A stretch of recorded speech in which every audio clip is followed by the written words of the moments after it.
I have a video of Michael Irving that was. Oh, shit! Oh, fuck! Damn! Ow! That hurt! Damn! Fucking wind! Well, good morning, good people. Mark Holmes here, and as always, I want to say thank you all for watching, commenting, subscribing, and being part of the Joe Boo Sports Report. Without you guys, as well as you ladies, you know that this literally does not work. I hope everybody's having a great Taco Tuesday, and I hope all your taco dreams come true.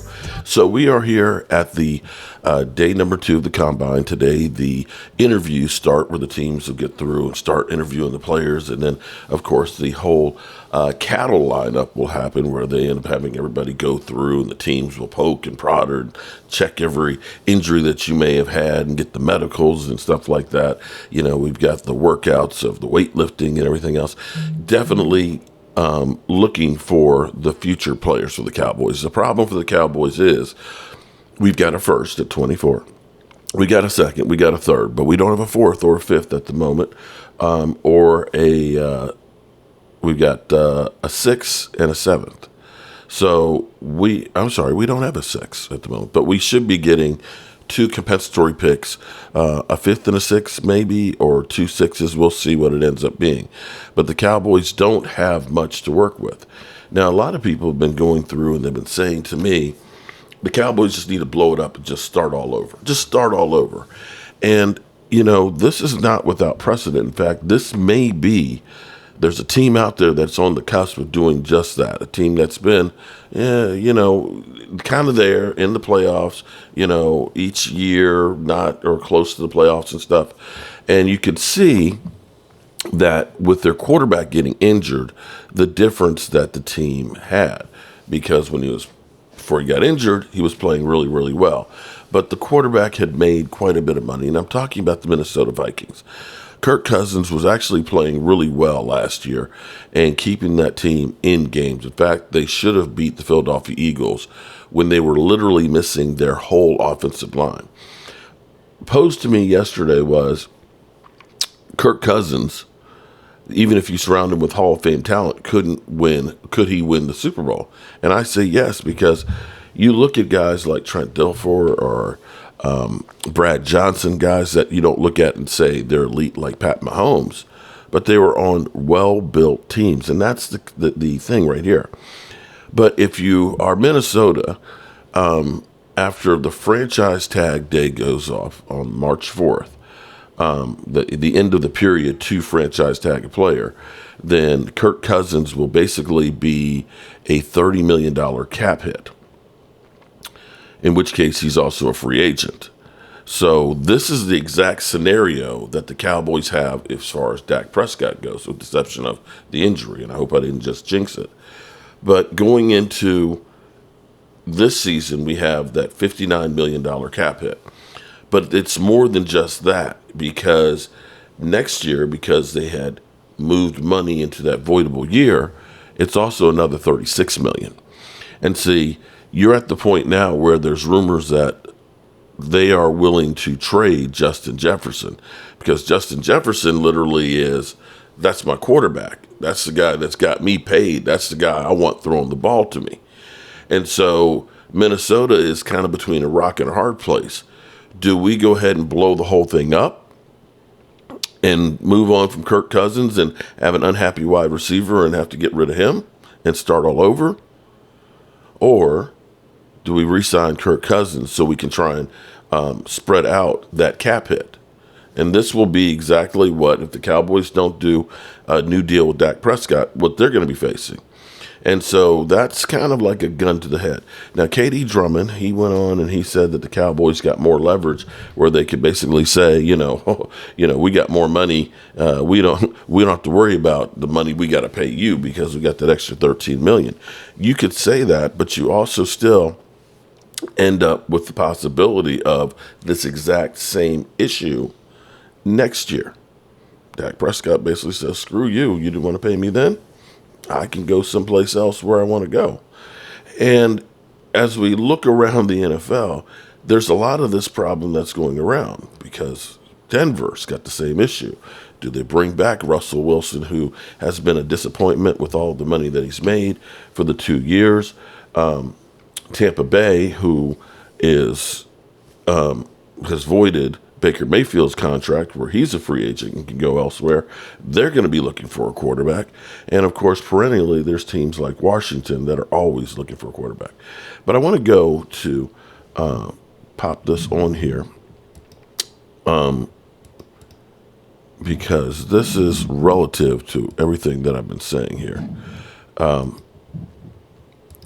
with quarterback questions. Let's get you back in here, starting with Tampa Bay. What's the latest on Baker Mayfield? Yeah, Baker Mayfield, the remaining years of his contract voided last week, so he'll be a free agent if they don't get him re-signed. The Buccaneers don't get him re-signed by the start of the league year. He played very well for them. They would love to have him back. The question is, what's the deal, and can they get to one? Unlikely to be franchised. They have other guys, including safety Antoine Winfield, that they'd probably prefer to use the franchise tag on, but they'll try and see if they can get a deal done with Baker before moving on to other options if they can't. And then in Minnesota, Kirk Cousins, the remaining years of his contract haven't voided yet. They will do so on the last day of the league year. That means the Vikings can't franchise Kirk Cousins because the contract doesn't void until after the deadline for franchise tags. So he will hit the market. The question with the Vikings is, can they get him re-signed before the league year opens? Because if they don't, a $28.5 million dead money salary cap charge will accelerate onto their 2024 season. That's the exact same scenario, exactly, with Dak Prescott. You can play him, like KG said, they don't have to. They can restructure his deal and say, we're going to get $20 million in cap relief, although you're going to end up putting $20 million onto next year's hit, which would then be $56 million. $56 million. And so this is the thing I'm trying to point out, and I'm not saying that they should or shouldn't sign Dak Prescott, but these are all the things that go into the equation of saying, no, we're not going to sign him. And this is where Dak still has the leverage, because you could say, we'll get that $20 million of space this year to get a few more players, but now next year you got $56 million that you're going to have to take care of on dead money if you don't re-sign him. And you don't know if Dak Prescott feels a certain kind of way when you go through and say, we're not going to get you done. And the other part of the equation that I'll put in there too is the price goes up. The price goes up. And this is where the Cowboys always seem to wait till the last minute to do something, and they keep putting off Dak's contract. Had they worked out a deal last offseason and you had gotten him in the 50s, early 50s, it looked like a great move right now. And right now, you're saying 60. Next year could be 65 after paying 59 on the salary cap for this year. So we'll see where it goes, but let's listen a little longer. Salary cap, whether he's on the team or not. So the Vikings have been working to see if they can get him signed before that happens. If it does, they can rework that and rearrange the money somewhere. If not, they're going to carry that charge and still have to find another option at quarterback. All right, I just want to point out that was new video of Kirk Cousins coming back from the Achilles, moving really, really well on that surface. What makes the most sense, Bill, for the Cousins of it all next year? From his perspective, staying with the Vikings makes the most sense. Obviously, as someone with a family, he gets to stay put, doesn't have to move anywhere else. But in terms of the on-field fit, he already knows he has plenty to work with there. Justin Jefferson, Jordan Addison, when he returns from injury, TJ Hawkinson, that's 3 first-round picks at receiver. Not many teams in football are going to offer a more exciting receiving core than what Cousins is going to have to work with in Minnesota. Plus, you're playing half your games in a dome. You already know the coaching staff. You already know the scheme. And Dan pointed out how it's a good fit for the Vikings in terms of getting the cap situation right by signing Cousins. Just think there's incentives to make this work from both sides. There you have it. I'm with Bill. I think that the Vikings should want to keep Kirk Cousins. I think they probably do want to keep Kirk Cousins. They saw what life was like without him last year. They also saw how well he played last season before he got hurt. When Kirk was healthy, last year. He was second in the NFL in completion percentage over expected, which basically looks at a quarterback's throws and how difficult they are. He had the lowest off-target percentage in the entire league. And I would count myself amongst people who have been impressed by him increasingly as his career has progressed, more so than earlier in his career. I think he's gotten better as a quarterback. I think he's gotten more aggressive. He's been more of a playmaker, and I think he is a very good fit for that Vikings offense. The question, of course, is money, because as Dan touched on there, Kirk Cousins, legend at the bank, timed this up perfectly with the cap going up and him hitting free agency again. And if he wanted, he could make a lot of it. But I do think there's incentive for him to stay in Minnesota because it's a very good situation. I mean, has anybody played that game better than Kirk Cousins? He is yeah, you got to give it to him. Props. You really, really do. All right, you guys, let's move on. Here's the other part of the equation on this, too. Just like Dak and Kirk Cousins, you start realizing that you're getting older, and you have to realize what's more important to you: making more money every single cent that you can, or going to the team and saying, listen, what this is about now is a legacy, that ring. And this is where I think that the Cowboys and Dak need to have a come to Jesus moment and sit down and say, listen,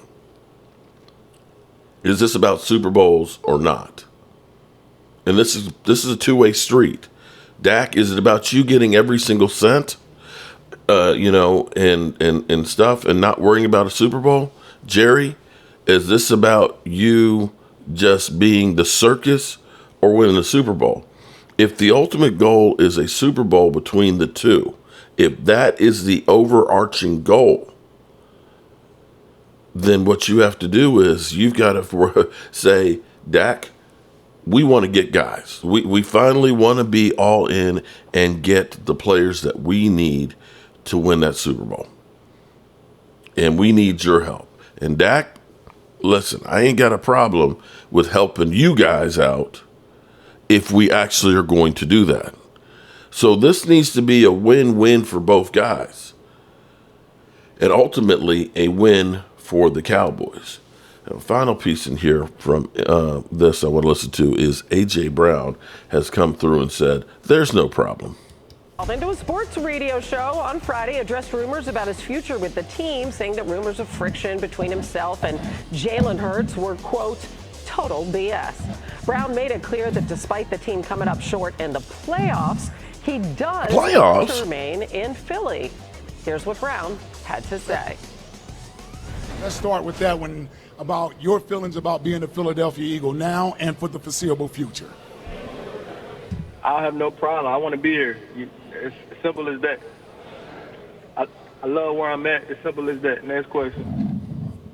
Okay, so with that, we look at what's on trend around the NFL. I'm going to give a stat, and you guys are going to tell me if that trend continues next season. First, the Eagles. They have two new coordinators again after their late season swoon. Their offense collapsed in the final 6 games, ranking in the bottom 10 in offensive points per game, touchdown to interception ratio, yards per attempt, and turnovers per drive.